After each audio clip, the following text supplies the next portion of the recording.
कार्बी युवा महोत्सव में उपस्थित आसाम के मुख्यमंत्री doctor Himanta Biswa Sarma ji, Karbi Anglong autonomous council के chief executive member Shri Tuliram Ronghang ji, deputy speaker doctor Numal Momin ji, Karbi king Shri Longsing Ronghang ji, Shri Chandra Singh Kro ji, president Karbi cultural society, जनप्रतिनिधिगण, कार्बी कल्चरल सोसाइटी के पदाधिकारीगण, गणमान्य अतिथियों, देवियों और स्वजनों, नमस्कार करदम। मैं आप सभी को कार्बी यूथ फेस्टिवल के स्वर्ण जयंती महोत्सव की हार्दिक बधाई देती हूँ। जब मुख्यमंत्री महोदय ने मुझे इस आयोजन के आने का आमंत्रण दिया तो मुझे सहज ही महसूस हुआ कि ये युवा महोत्सव अत्यंत महत्वपूर्ण है और मुझे इस समारोह में भाग लेना ही है। आज मैं व्यक्तिगत रूप से आपसे नहीं मिल पा रही हूँ, लेकिन मुझे वर्चुअल माध्यम से आपसे जुड़ने का अवसर मिला है।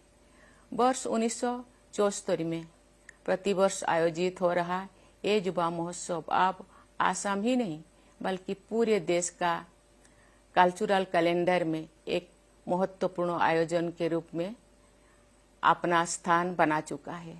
मेरा विचार में कार्बी अंगलंग का ये युवा महोत्सव एक प्रकार से भारत के स्वर्णिम भविष्य का महोत्सव भी है।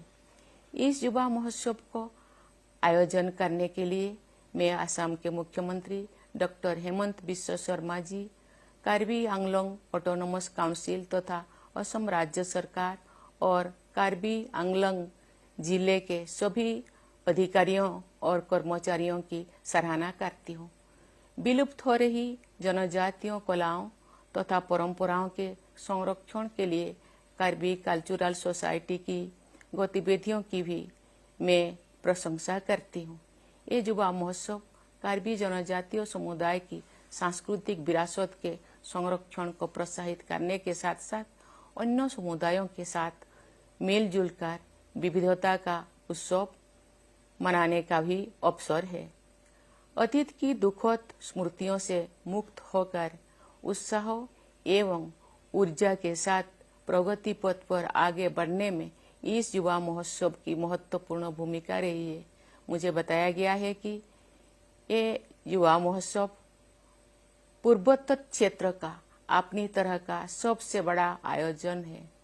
मुझे ये जानकर प्रसन्नता हुई है कि इस महोत्सव में नृत्य, संगीत, खान पान, खेल कूद, कला और शिल्प तथा परिधानों की शोभा का सुंदर प्रदर्शन तो होता ही है, यहाँ साहित्यिक गतिविधियों तथा सांस्कृतिक प्रतिस्पर्धाओं का आयोजन भी होता है।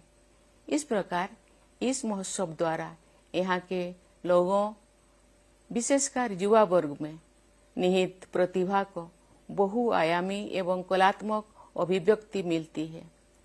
मुझे बताया गया है कि इस महोत्सव में परंपरा और आधुनिकता का सुविचारित समावेश किया जाता है। यह जानकर मुझे प्रसन्नता हुई है कि लगभग 5000 युवा प्रतिभाओं ने इस महोत्सव में आयोजित प्रतिस्पर्धाओं और कार्यक्रमों में हिस्सा लिया है। मुझे विश्वास है कि यहाँ बड़ी संख्या में उपस्थित युवक और युवतियाँ और आसपास के क्षेत्र के सभी युवा अपनी प्रतिभा और परिश्रम से आसाम राज्य की पूर्वोत्तर क्षेत्र की और पूरे देश की प्रगति में अपना अमूल्य योगदान देंगे। देवियों और स्वजनों, जनजातीय अस्मिता कितनी महत्वपूर्ण होती है, ये स्वयं मैंने अपने जीवन में अनुभव किया है। इस प्रकार के उत्सव जनजातीय अस्मिता को प्रदर्शित भी करते हैं और उसे मजबूती भी बनाते हैं। मैं यहाँ उपस्थित सभी जनजातीय बेटे बेटियों को विशेष बधाई और आशीर्वाद देती हूँ। मैं ये मानती हूँ कि जब युवा पीढ़ी सही दिशा में सही सोच के साथ आगे बढ़ती है तो समग्र विकास तेजी से होता है। ये बहुत खुशी की बात है कि इस क्षेत्र के युवा शांतिपूर्ण तरीके से विकास की मुख्य धारा को अपना योगदान देने के लिए तत्पर है तथा सक्रिय है।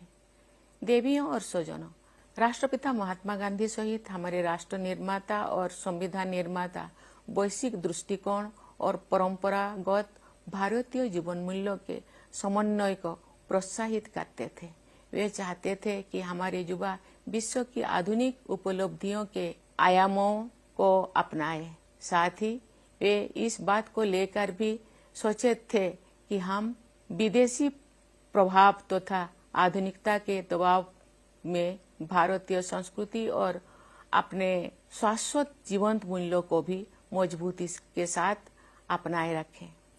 आधुनिक विकास के साथ साथ स्थानीय जनजातीय पहचान को बनाए रखने के उद्देश्य से पूर्वोत्तर क्षेत्रों के असम, मेघालय, मिजोरम और त्रिपुरा के कुछ जनजातीय इलाकों के लिए संविधान के भाग 10 और 6 अनुसूची में विशेष प्रावधान समाहित किए गए हैं तथा स्वशासन की व्यवस्था सुनिश्चित की गई है। इस प्रावधान के लिए सभी देशवासी लोकप्रिय गोपीनाथ बरदोलोई तथा बाबा साहेब डॉक्टर B.R. अम्बेडकर के सदैव कृतज्ञ रहेंगे।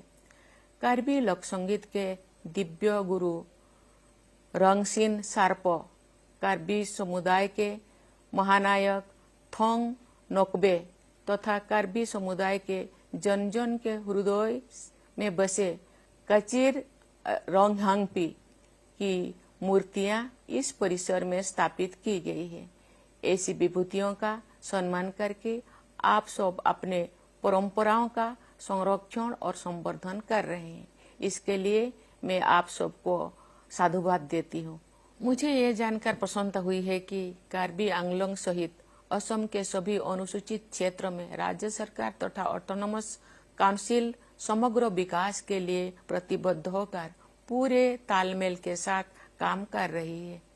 मुझे ये जानकर खुशी हुई है कि इस क्षेत्र की कनेक्टिविटी को बेहतर बनाने के लिए राज्य और केंद्र सरकारों द्वारा विभिन्न योजनाओं के तहत निरंतर कार्य किया जा रहा है।